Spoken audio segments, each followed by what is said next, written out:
welcome to our podcast bareng aku Ridwan. Udah, dan aku Sela. Gimana nih kabar teman-teman semua?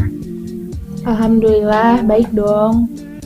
Alhamdulillah, baik juga nih. Akhirnya kita bisa buat podcast bareng-bareng. By the way, kita mau bahas apaan sih di podcast kali ini? Kayaknya semangat banget dari tadi. Iya dong, semangat. Soalnya di podcast kali ini tuh kita bakal bahas sisi kontroversial dari street art, yaitu vandalisme. Benar banget. Oke, menarik ya kayaknya. Vandalisme itu yang kayak graffiti gitu bukan sih? Vandalisme dan graffiti itu sebenarnya dua hal yang berbeda. Vandalisme adalah perbuatan merusak dan menghancurkan hasil karya seni dan barang berharga lainnya. Sedangkan graffiti itu tulisan atau gambaran yang dibuat di dinding atau permukaan lainnya. Tapi emang seringnya bentuk aksi vandalisme ini tuh berupa graffiti, padahal ini tuh dua hal yang berbeda loh. Soal mulanya vandalisme ini gimana sih? Kayak sejarahnya gitu. Vandalisme ini merujuk kepada suatu sikap kebiasaan yang berasal dari nama bangsa Vandal yang ada pada zaman Romawi kuno, yang merusak fasilitas-fasilitas dan karya seni di kota Roma secara biadab pada tahun 455. Terus motivasi seseorang ngelakuin vandalisme itu apa sih, Kak Ridwan? Biasanya sih motivasi seseorang dalam melakukan vandalisme karena adanya dorongan dari dalam ataupun dari luar. Aksi tersebut merupakan bentuk untuk melampiaskan perasaan benci, perasaan tidak adanya pengakuan dari orang lain, terlebih lagi ketika bersama dengan teman sebaya yang memiliki perasaan yang sama, akhirnya diwujudkan dengan cara merusak fungsi maupun keindahan untuk mengekspresikan perasaan. Wah, serem juga ya guys. Aku habis searching nih, ternyata motivasi vandalisme tuh ada tipe-tipenya loh. Menurut Cohen ada 6 tipe. Nih, aku bacain ya. Yang pertama tuh ada acquisitive vandalism, yaitu untuk mendapatkan benda milik orang lain. Yang kedua, ada tactical vandalism, adalah tipe yang digunakan sebagai taktik. Yang ketiga, ideological vandalism, yaitu untuk memperkenalkan suatu paham. Yang keempat, ada vindictive vandalism, yaitu untuk membalas dendam. Yang kelima, malicious vandalism, yaitu motivasi yang dilakukan untuk kenikmatan. Dan yang keenam nih, play vandalism, yaitu tipe yang dilakukan untuk menunjukkan kemampuan yang dimiliki. Nah, kalau tadi yang dibacain Sal itu kan menurut Cohen. Kalau menurut Marhen itu udah beda lagi. Jadi ada 3 tipe vandalisme. Yang pertama ada predatory vandalism, yaitu untuk memperoleh material. Yang kedua ada vindictive vandalism, yaitu untuk melampiaskan rasa dendam. Dan yang terakhir itu ada play vandalism, yaitu untuk merusak demi kesenangan pelaku. Banyak juga ya, daripada motivasi buat ngelakuin vandalisme, mending kita perbanyak motivasi buat hidup lebih baik. Ya kan teman-teman?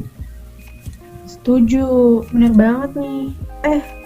Tadi Kang Ridwan bilang kalau motivasi vandalisme itu kan karena adanya dorongan dari dalam maupun dari luar. Contohnya kayak gimana sih, Kang? Ya, oke, aku jelasin ya. Kalau faktor internal ada 2. Yang ke-1, krisis identitas, ingin diakui oleh orang-orang di sekitarnya. Yang kedua, kontrol diri lemah, perasaan yang susah dikendalikan karena terlalu kuat dan mampu mendorong suasana hati seseorang menjadi marah, mengamuk, benci, jengkel, kesal hati ketika terjadi sesuatu yang tidak menyenangkan, atau bahkan perasaan saat bahagia atau senang, sehingga seseorang memberikan respon terhadap stimulus yang ada. Sedangkan faktor eksternal ada 3, yaitu 1, lingkungan keluarga, biasanya karena kehidupan keluarga yang tidak harmonis atau kita kenal dengan broken home. 2, lingkungan sekolah.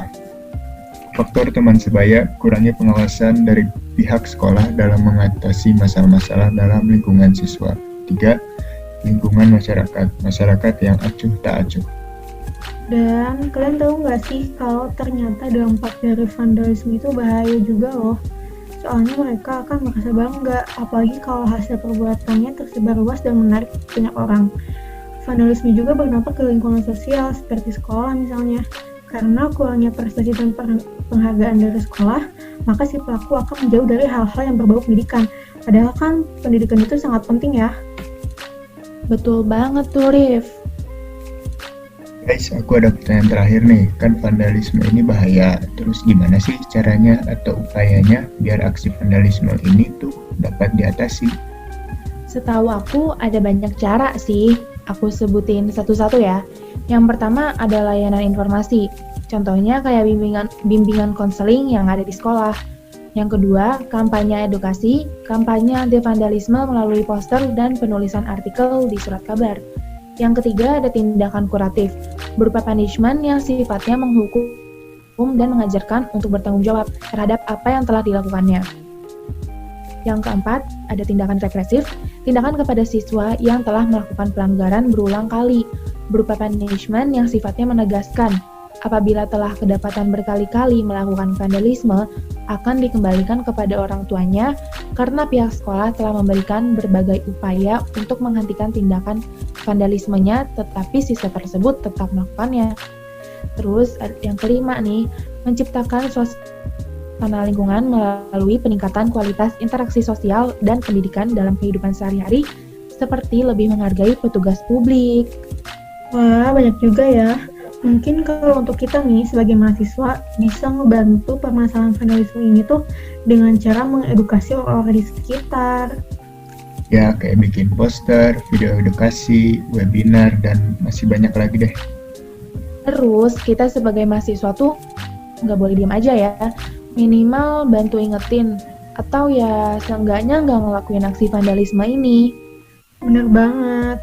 Kreatif tuh boleh, tapi jangan sampai kreativitas yang dibuat tuh merugikan orang lain ya teman-teman. Sesuai banget nih sama tagline kita, kreativitas bukan untuk merusak fasilitas. Jangan lupa satu lagi, infrastruktur untuk negeri. Oke, kayaknya podcast kali ini diudahin dulu aja kali ya. Ya, padahal seru banget nih. Semoga podcast ini bermanfaat buat teman-teman yang mungkin baru tahu tentang vandalisme ini. Pastinya. Kita pamit dulu kali ya. See you next time. Dadah! Dah.